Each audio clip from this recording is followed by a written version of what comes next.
Now I'd like to welcome to the show Will Rinehart, Senior Fellow at the American Enterprise Institute. Welcome to Free the Economy, Will. Yeah, thanks for having me on. You wrote something interesting, especially interesting recently that I was reading about feeling out of step with your generation Yeah, because yeah, most people millennials especially even younger Gen Z people seem to be pretty pe pessimistic about the future of the country of the world, whereas you feel like you're more optimistic. Uh, just to start off, what are the top reasons why you feeling so positive?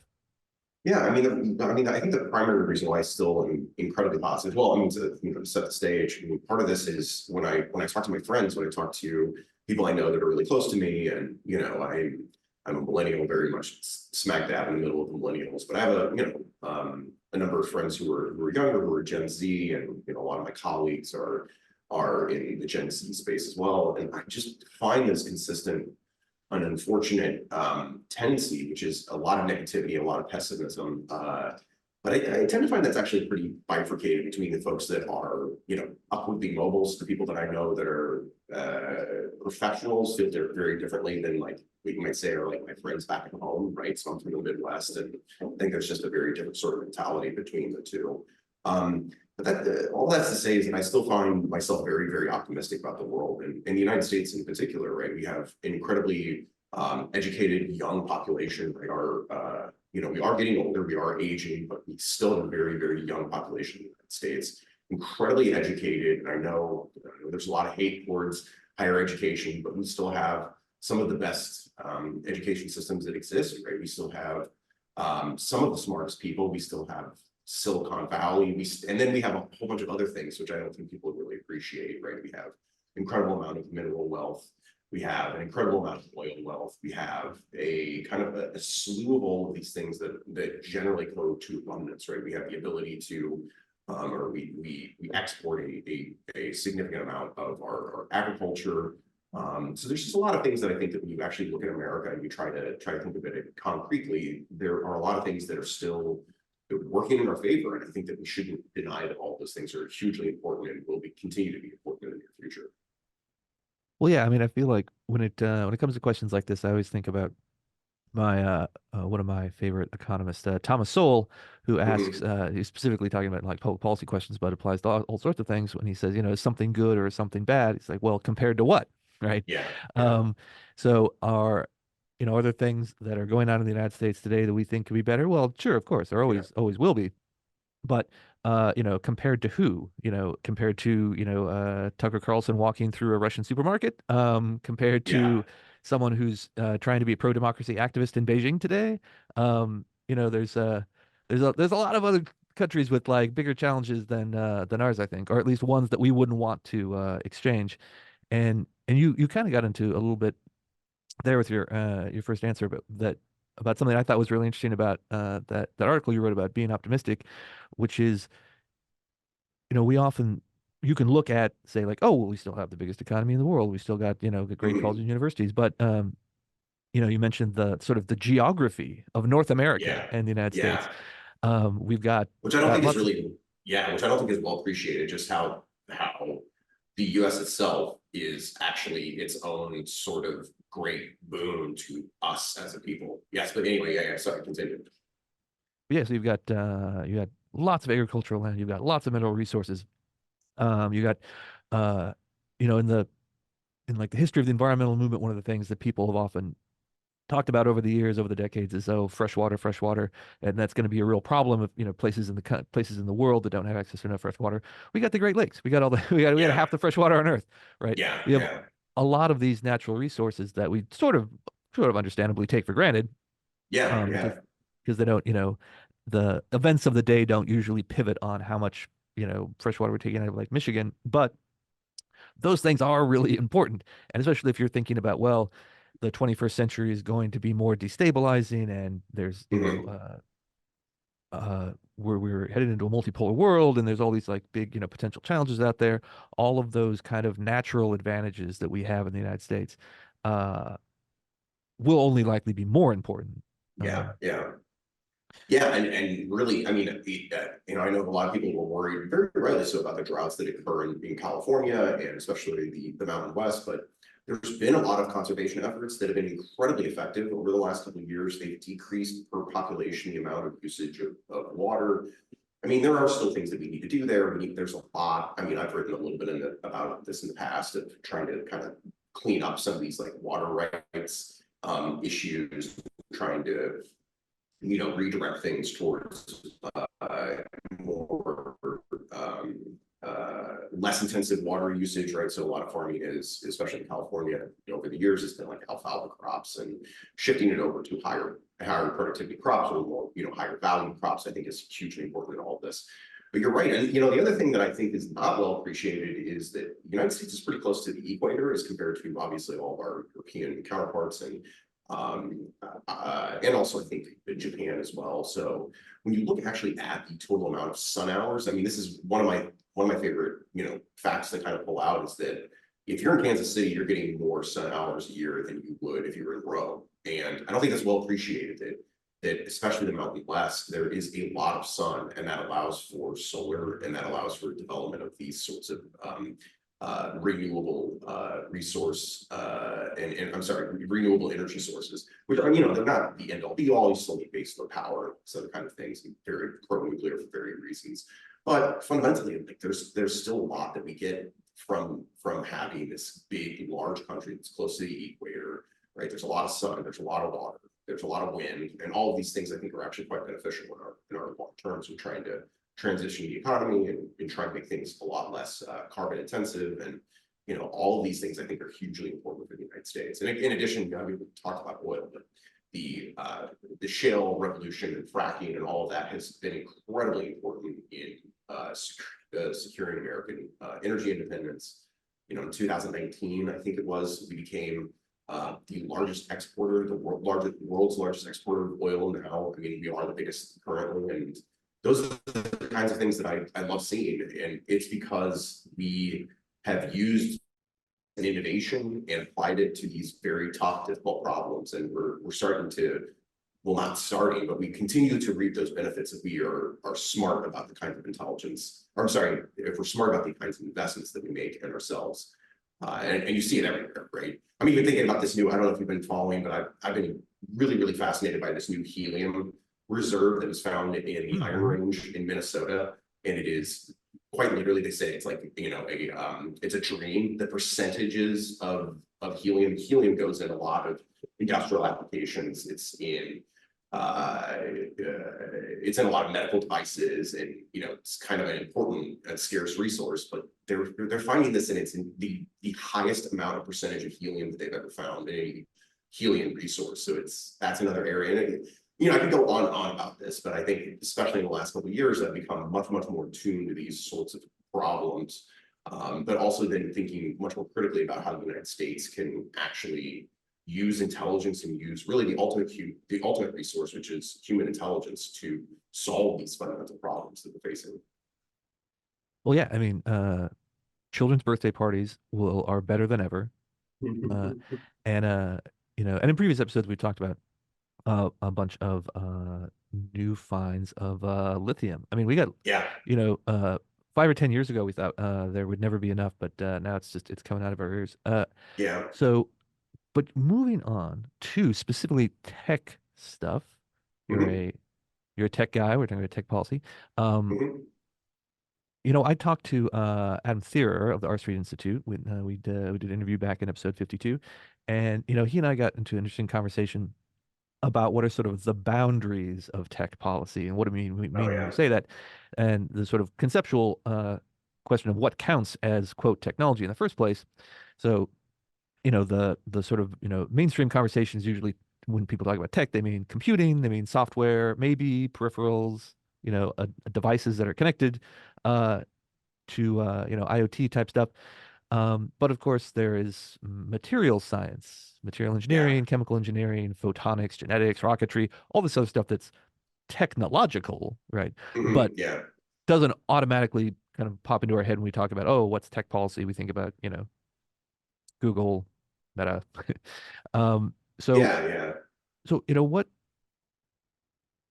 what does it mean to sort of say this is technology and that's not? And if all this other stuff is technology too, do we actually need new words when we're just talking about like computing in software? Yeah, yeah, and I think what you're hitting on is this kind of this soft delineation that I think a lot of us make in tech and innovation policy, right? And I think what you're hinting at is, I mean, fundamentally, what I really love about tech and innovation policy is the fact that it is so expansive, right? That when we're talking about these things, we're really looking at the kind of the frontier of all of these elements, right? And I think that's what's beneficial. But what you're hinting at, and I think is kind of generally the case, is that you split between what you might call hard tech and soft tech, right? That hard tech is minerals and it's rocketry and it is, space, the space economy. And it's kind of all of the quite literally the hard things, the hard problems that we deal with. And then on the other end is soft tech, right? Which is and these really aren't great delineations in a real way, because even in the soft tech space, what you may think of as kind of soft tech issues would be like broadband, but even broadband has a very specific hard tech element to it. But at least on the soft tech side, I think that a lot of folks when we're talking about it are really thinking about software technologies primarily. And the way to think about this, and I can send you this article to put in the show notes, but I think there's a really good, interesting delineation that some folks over at A16Z actually made between the kind of fundamental unit economics of these two spaces, right? Or the of like what we traditionally might know of as software, right? Software has a very specific kind of unit cost economics. And what I mean by that is that when you research and you develop and you deploy a software technology, all the cost is really on the front end, and it really doesn't take all that much to have any additional unit, right? The marginal cost is pretty low, so that fixed initial cost is incredibly high. The marginal cost is incredibly low, perhaps even zero in some cases, right? When you think about Facebook or Google, effectively low, or effectively zero. It's not perfectly zero. But what that creates is a very specific kind of cost structure around software that makes it incredibly beneficial for investment. It makes it has a lot of interesting features. And the reason why I'm making that delineation is because we also see within the hard tech space that those sorts of numbers don't exist, right? That the return on your capital is incredibly high when it comes to the software space. Whereas, it's still better than say running a restaurant when you're working in the hard tech space, right? When you're working on rocketry and SpaceX and all of those sorts of things. Those are But small the margins fun, and high capital overhead.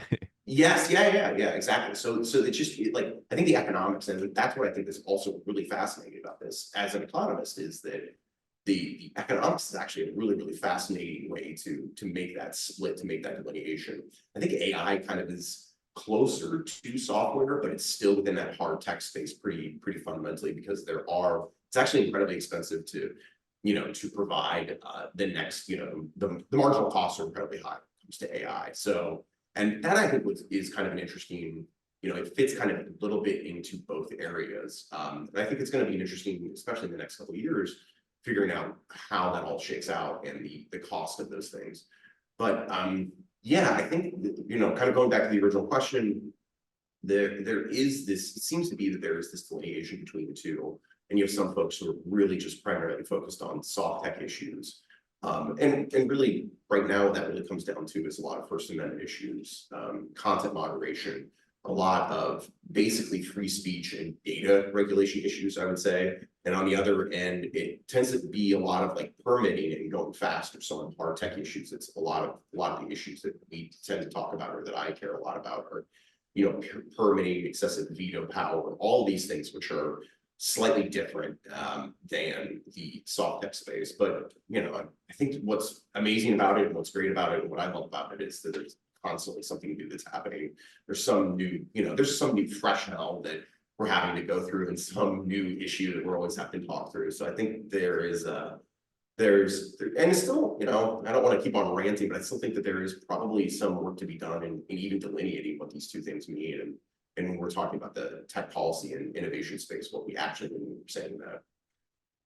Yeah, I mean, I think that's a good it's a useful dichotomy, the sort of hard tech, soft tech one, and the idea that like there's uh stuff that requires a lot of capital up front, and a lot of capital to produce marginally, and then you have like the lower marginal cost, more sort of dematerialized ones, right? You don't need a truckload full of ore to make Yeah. software.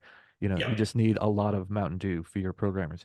Um, Diet Mountain Dew, hopefully. so this another sort of like way of looking at it, I think, is maybe especially when it comes to like the attention that media and politicians pay to various kinds of technology, is the sort of consumer versus industrial side. Obviously, we Yeah. get more stories about technologies that normal people use on a daily basis, and not as much on sort of obscure industrial technologies that only a handful of people are familiar with. Which is why I think you have huge, like you mentioned, people worrying about things like online privacy.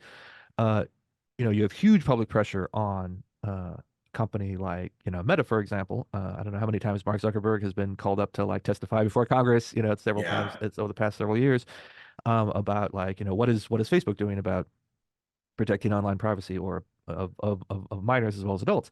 But there are data mining companies. They're huge that do nothing but buy and sell your data all day, every day. But Yep. but they're not consumer companies, right? Yep. So no one knows what their name. They don't know what their name is. They don't, they don't know what their stock ticker symbol is. They're probably privately held. So the CEO of like the biggest data broker that's not a platform, operator, like whoever that guy is, I don't even know who he is, right? Whichever companies we're Yeah. talking about, but they're out there and they do this. They'll never get called to testify before Congress because no one's heard of them, right? Yeah. Yeah. So even Experian. though there's the Yeah. I can't even name. Yeah, I can't even the name of the. I think Experian or it's either Experian Axiom is the largest. I think.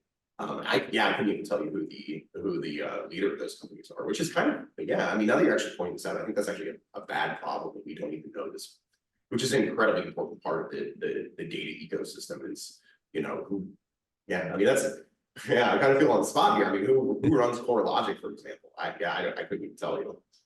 so there's kind of a natural, for no good rational reason, there's still this asymmetry between the people we hold accountable for these potential harms we're worried about in tech space online, and the people who might have just as much influence, if not more, but they're not. It's sort of like the drunk guy looking for his keys under the the light, because Yeah. Yeah. that's where the light is, right? That's not necessarily where the keys are. So that's sort of one angle, in that consumer technology gets more um, scrutiny than the B2B or like industrial players, even though they might be just as significant. Um, but the other thing you mentioned about the sort of like the declining marginal cost companies, I think is really fascinating, and it sort of pops into my mind that CEI, we had a conference. It was like sort of a day and a half long conference with a bunch of economists there, and I think that was we had Vernon Smith joining us for that time. It's amazing. Yeah. But Nobel Prize winning economist who yeah, created experimental economics for all the folks who don't know. he's very smart. Yeah. And so this was like I said, this was like 20 plus years ago. But uh, our CIS founder Fred Smith had a good point to make about this, which is the declining marginal cost industries have a sort of PR problem, right? Mm. Because people see a pharmaceutical company charging $20 for a pill, and they say, oh, but it only cost them 2 pennies to make that pill, and so that Mhm. seems like a disproportionate, even extortionate, right? If it's like a drug for one specific, there's only one treatment for health condition, that seems unfair, right? Yeah. And Yeah. so people are going to be upset about that. They're going to want, price regulation or more government regulation of that industry, because it doesn't seem to make intuitive sense to them that a company would charge so much more per unit cost. Um, and so our conference back then was the sort of like, well, how do we deal with this? Because the premise is actually that is a rational pricing model. It's just not well understood. So and not Yeah. all of it is Yeah. sort of tech stuff. So there's pharmaceuticals are like that. Sort of even airlines are sort of like that, right? The marginal cost of a seat is not equal to what you pay. Uh, Software certainly, and any of these things that can be reproduced electronically, right? It doesn't Mhm. Yeah. the cost of an extra copy of Windows is not equivalent to the marginal price you pay in the market. Uh, Yeah. So But what's interesting about those, and just a real quick point, is that even within, so my previous organization, Center for Growth and Opportunity, Utah State University, we actually did some polling on how much people trust these different sorts of companies with data, and how much basically how much folks actually trust these companies. And we do see this pretty big delineation between the platform companies. So it's like, and very specifically social media platform companies, so TikTok, Twitter, and Facebook, as compared to everyone else. So even Google, Amazon, and Apple people trust those companies way, way, way more. And my theory, my thinking, and I think I think probably most people would agree, is that those companies, right, TikTok and Facebook, in particular, are really based on using data that is provided by consumers, providing, or and also using the content that's provided by consumers. And so I think that people are just a little bit more wary of those sorts of systems as compared to, say, Google. When they search for Google, despite being still very much a platform, a platform company, people know what they're getting when they get a search engine result, as compared to, well, they don't really know what the value of this network is. And I think that is actually it's a very kind of fundamental problem. yeah, the Was there any kind of understanding back then of how you try to solve this delineation, right, between how is it that we stop those sorts of price regulations, right? Because I mean, what you're suggesting, especially with pharmaceuticals, right, is that costs. I think what was the Ozempic prime example of this is Ozempic. I think there was some study that suggested it only costs $5 to produce the active pill, but it costs I think what, like 1,800 a month or something along those lines. Or it's incredibly expensive. I don't know the exact cost, but I know that there's a really big split between the two. But of course, the amount of research that went into it was probably in the billions. I would suspect almost all of these new drugs that are coming out are literally billions of dollars. mm. Was there any sense even in that conversation how do you get people to understand this life cycle problem, right? That the marginal cost may be incredibly low, but the entire life cycle is actually incredibly costly. And when you look at it, it's like, well, it kind of like shakes out again.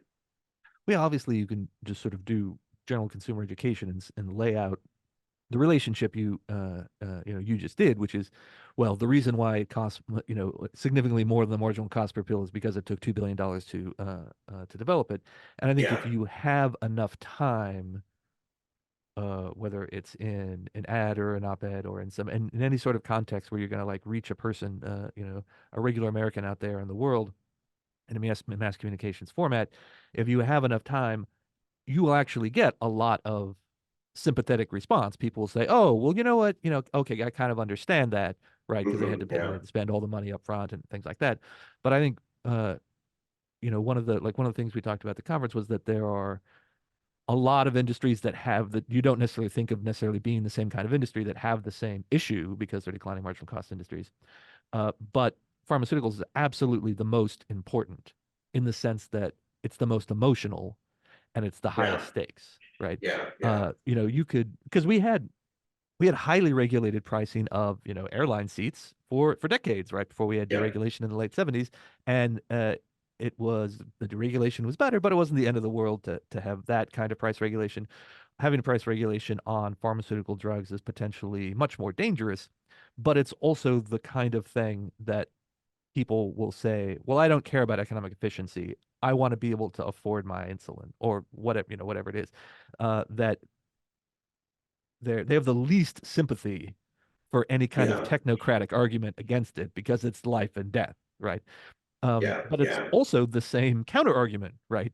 It, because it's life and death long term, which means if you kill off the incentives to create new drugs, then there won't be any in the future. And it makes your medicine cheaper today, but it makes your grandchildren's medicine never exist in the first place. yeah, yeah, yeah. So it's kind of a high risk, Uh, high reward debate in pharmaceuticals in particular, and then a slightly less emotional version in lots of these other industries as well. People don't get quite as excited about software. Yeah, and I mean, one thing that I haven't really touched on and talked too much about in any context, but I'm kind of coming to the general belief that America, I mean, I think it's probably pretty proven. America is much more risk loving than a lot of other countries, right? That we kind of accept that those high reward situations. I think that has been one of the big things that really has supported our innovative economy, and it's hard to deny the success of the American economy, right? We've had, I wish growth were higher, but we've had pretty consistent growth as compared to a lot of our Western counterparts. Especially those in the UK and France, we still have a pretty continuous increase overall in our economic growth. And I think part of this is the ability and the general sense within America that yes, we should be willing to take those risks. And I think that there's an appetite for those sorts of risks. I'm actually working on a paper that tries to not quantify this, but work through this idea because one of the big things we're finding right now, especially in AI, is that people want to shut it down completely, right? They want to shut down any sort of advanced AI system over this notion of the precautionary principle, right? And this is the precautionary principle is just that we should fully test something, we should fully know all of the outcomes of something before we allow it to be in the economy or used by individuals. And that original formulation is really interesting because I started reading through these old papers, and it's all based on actually a very simple notion that you're risk neutral, right? All the original papers are based on this idea that as a society, you're risk neutral. And I don't think that necessarily we should. I think we should be risk loving. That in fact, we see this kind of like small C conservatism of in a lot of tendencies, right, to not do things, to not try to do something new. And I, in fact, want to kind of push that, right? I want to push this idea of trying something new, trying something innovative. And I think that to actually work this out, I think it would take a little bit of time, but America still is this risk-loving space. And I don't mean like that, stupid risks. I mean that, there are people who are willing to work an idea continuously. Like you talk about the CEO of NVIDIA, that's like second or third most valued company right now, talking about how he spent so much time developing all of the original technologies back 25 years ago. And then, he doesn't know that he would have done it again, but you see this kind of interesting desire for innovation and appetite for risk in the United States. And to me, that's one of our greatest legacies. And I really want to continue to push that and continue to ensure that's part of the American conversation. Yeah, this is one of those things that I think maybe we have a similar perspective on that Yeah, is a cultural background that I think is insufficiently understood, and it goes to even back to specific things like the industries like we're talking about like pharmaceutical drugs, where uh, Americans are willing to take more risks and be more aggressive in a lot of areas because we're the largest economy in the world. That our cultural willingness to take risks has a disproportionate effect on the rest of the world. I would say overwhelmingly positive effect. yeah, yeah, And so some people have said like, well, look at Europe, look at tech regulation in Europe. Isn't it really better that we should be more moderate in our risk and we should be more like Europe? Um, and I think the only reason why Europe is able to be Europe is because America is America. exactly. That Yeah, there is a massive positive externality to us being who we are. A lot of the biggest drug companies in America, are American companies. We're one of the biggest drug markets, where drug companies make money. And the only reason why all these other countries can put price controls on those drugs is because American companies created them and American consumers are paying something yeah, closer to a reasonable cost for them. That yeah, there's a sort of free rider problem, really, yeah, in specific products, but in economic dynamism in general. And this really comes up in the happiness research, which is sort of a hobby horse of mine, where these sociologists and social psychologists have for decades been measuring what they call happiness all around the world. yeah, And so yeah, that which country is the happiest? Usually it's Scandinavia. I think Finland has been number one in multiple years recently. And obviously there's all sorts of cultural concerns you have to do trying to measure that, right? Because there's different words for that in different languages, and But the happiness researchers claim that they've done a good job at normalizing expectations across cultures. But one of the things about happiness, I think, is not just an absolute value, even though it's often measured that way. Like, what percentage of adults say that they're happy on a daily basis? It's Yeah, 60% or yeah. 85% or whatever. Uh, it's it's not an absolute value. It's really kind of a ratio value, right? It's what Yeah, you have compared to what you want. yeah, And the reason why Americans don't score as high on the happiness schedule, on the happiness sort of ratings, is because what we want is bigger, right? yeah, We're yeah, more yeah, ambitious. We want more things. The average American, the classic phrase that, the average American is the temporarily embarrassed millionaire, right? They're not yeah. poor. They're just waiting for their money to come in. That really is, it's sort of a cliche, but it's also a reality of a lot of Americans' outlook, which is they're ambitious. They want lots of things. They want lots of things for this country, for themselves, for their family. And that's why we're not at 99% happiness, because we're more ambitious than that. Yeah, And so yeah, when these sort of research results are published, and someone says, "Oh, well, we should adopt Finland's social policy, then we'll be happy like people in Finland." I think they're getting it completely mixed up. yeah. No, and I think you're exactly right. And as far back as Tocqueville even had commented on this. I forget exactly what the passage, but he said something. He said something exactly to this insight, which is that Americans have this. I don't want to say upwardly mobile, but they're constantly striving for something better, and that is a part of the American character that he said was it seemed to exist at least in the 1820s, 1810s when he was there when he was here. So yeah, I think that's incredibly. I think that's exactly correct, and that still within this country there is still a whole bunch of opportunities, and I think that's part of the work that I want to do, and I know that is important for my career is ensuring that those opportunities exist for all people. It's not just people who are educated, but those who have a high school education, those who want to do better for themselves and want to do better for their families. I think that's really what's driving my work now and has been for the last couple of years, is trying to figure out those areas where we can still allow people to have those opportunities. And I don't think that's easy anymore, because there is a lot of headwinds. There's a lot of efforts to say, hey, we need to do X, Y, and Z things better. And we can do things much better. I think there's smaller things we can do, right? We can get rid of, there's a lot of permitting reform. I've kind of hinted around occupational licensing, which I know your org has done some really kind of incredible work on. There's a lot of these, it feels like there's a lot of low-hanging fruit still to allow folks to actually have good paying jobs. And a lot of this is the opportunities are still out there. I think that it's also just trying to match people and trying to tell people, hey, there are still opportunities in this country. You can have a good job, and you can help support your family, and you can live a better life than what you had before. It's not And convincing to everyone, right? I think that there's a lot of negativity and a lot of pessimism. And despite the fact that even millennials are doing, we see them continuously doing better than their parents, and they are like fundamentally, you can get all of the data, and they are doing better.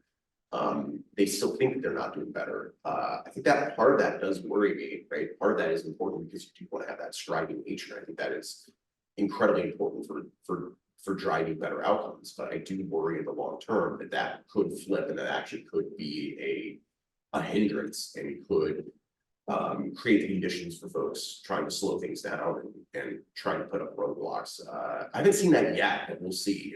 Millennials have really yet to take over the political landscape, and so when they do, I think that's going to be an interesting set of political fights. yeah, well, they'll have to get through me and my fellow Gen Xers first. Uh, I know. but Well, our numbers are there, so yeah, our numbers are there, so it'll be incredibly interesting when that switchover does happen. well, one particular kind of nexus point I think here I wanted to get in, uh, that specifically has to do with some of the doomerism of younger Americans, is about the environment. So Yeah, there's people who have they're going to therapy not because of relationship issues, but because they're worried about climate change, right? Like this is a big thing. A lot of younger Americans feel very pessimistic about the future, specifically because of environmental problems and climate change in particular. And so how does this go, connect with tech policy?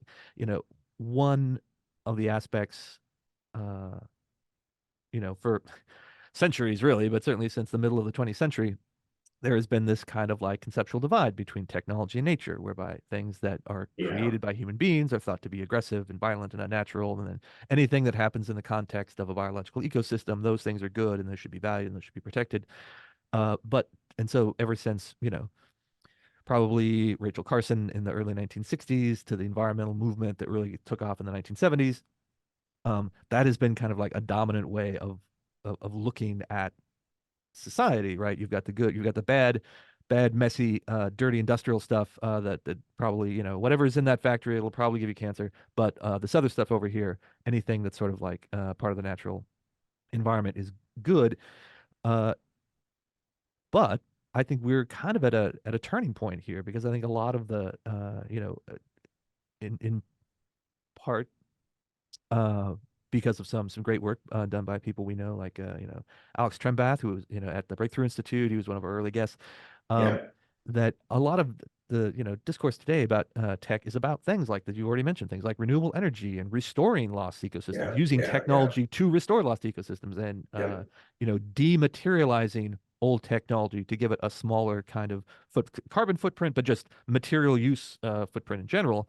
And so, for me, this is a big, high risk, high opportunity situation as well, where the Yeah. sort of environmental doomerism could take us in a really dark uh, direction, but techno optimism could actually be the solution precisely to these environmental problems. That's just not a solution that a 1970s Greenpeace environmentalist would have probably imagined. Yeah, and I think that is also I think you are seeing kind of these changes in these switchovers. I do kind of worry that maybe, I actually just presented a talk on kind of a similar issue, and I actually looked at what's happening, and over time, so Gallup asked this really interesting question. If would you uh, would you much rather have a better environment at the expense of the economy, or a better economy at the expense of the environment? And they've basically been asking that since the 1980s, so since 1985. And what I think is interesting with that is you see basically the Republicans and the Democrats almost universally kind of going in tandem until about 2010, 2011, and they split. And so now Republicans are much more, pro-economy, and Democrats are much more pro-environment. So I do see this sorting out, which is kind of interesting. We'll see if things shift and if they shift back again, because I think really what happened, and kind of my thesis, my argument is that COVID shifted a lot of this. So even though you do have this pretty big change you see in the 2010s, COVID was a time when you had declining carbon, we had a pretty dramatic decline in carbon emissions. Mm. You had actually a pretty big compression in the income changes. So people who were at the lower income thresholds were making a lot more and have been making a lot more in the last couple of years.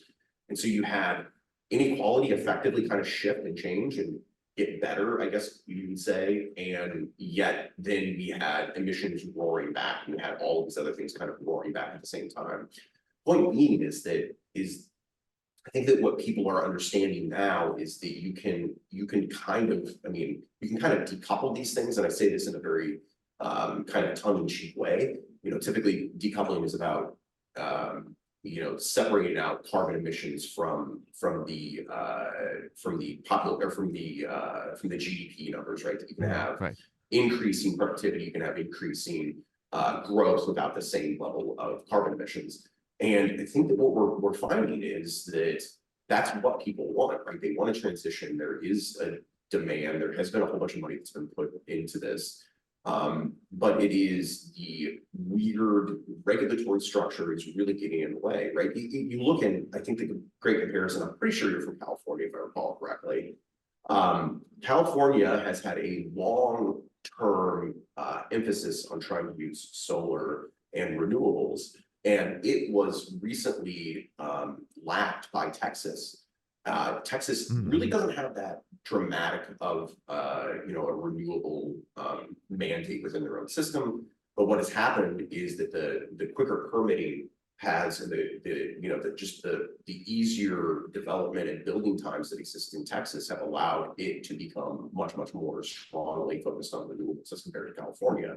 And I think that's really indicative of all of this, is that people can want, and I think there is a big changeover, and I think that we should be pushing for some of these changeovers in renewables. I don't think they're the end all be all. I'll be honest that when you do look at the costs, and I know a lot of folks are not focused particularly strongly right now on the costs, but when you look at the economic cost of climate change, it doesn't seem as bad as people think it is, right? A lot of those numbers have gotten kind of manageable. And I think that that's something that's not well appreciated. That there is this sentiment that perhaps we're all going to do, that it's going to be catastrophic. There's going to be an apocalypse, but that the other more likely thing that's actually going to happen is that we're going to mug through, and that there will be costs, but we'll be able to actually bear those costs over the long term. There'll be disruptions, admittedly, but we'll actually be able to bear those costs. And this is a long way of saying, this is kind of a circuitous way of saying that there's so much that's going on here that,